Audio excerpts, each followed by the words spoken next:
Police प्रशासन हाय हाय।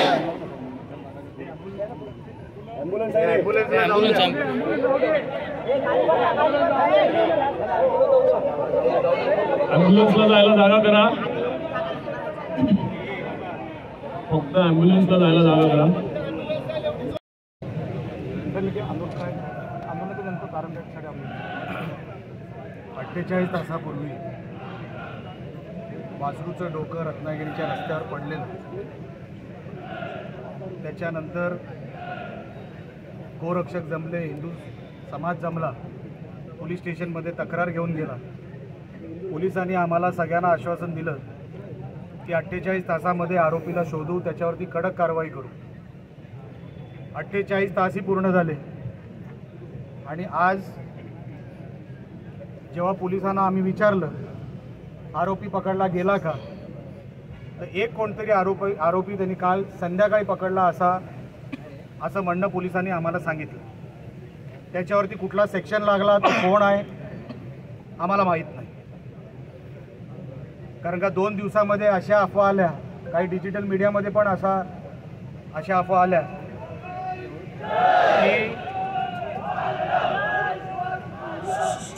कुत्र्यांनी वासराला खाल्लं, असं कुठल्या तरी डिजिटल मीडियामध्ये बातमी फिरत होती।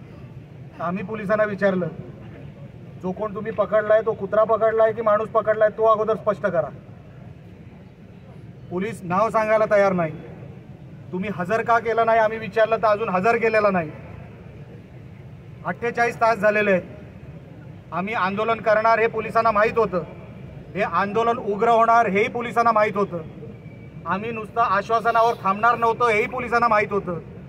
तरी इतका वेळ, जेवढा वेळ पोलीस प्रशासन हिंदू समाजाला रस्त्यावर बसवतोय, लक्षात ठेवा इथे थांबणार नाही, ऐसा वणवा लागणार, पोलिसांनी लक्षात ठेवावं, हे इकडे थांबणार नाही। कोणाचा तरी दबाव असेल तर पोलिसांनी आम्हाला सांगावं, आम्ही पोलिसांबरोबर उभे राहू। पण कोणतरी इकडे कोण व्यापार करतोय मागच्या किती वर्षापासून, एक कोणतरी मुसलमान बलबले नावाचा इकडे, तो साला इकडे 5-6 वर्षापासून इकडे ओपन व्यापार करतोय। त्याला पकडला गेला, 3 वेळा पकडला, कोणाच्या तरी फोनवर सोडला गेला। कोण आहे तो बलबले? ती स्पॉट तुम्ही उद्ध्वस्त करणार आहे की नाही? आता आम्ही मागणी केली, SIT पण तुम्हाला स्थापन करावी लागेल आणि ज्याला पकडलाय त्याला आत्ताच्या आत्ता तुम्ही कोर्टात हजर करा, ही आमची मागणी आहे। तोपर्यंत याच्यातला एकही हिंदू बांधव इथून हलणार नाही, ही आमची मागणी आम्ही पोलिसांसमोर ठेवलेली आहे।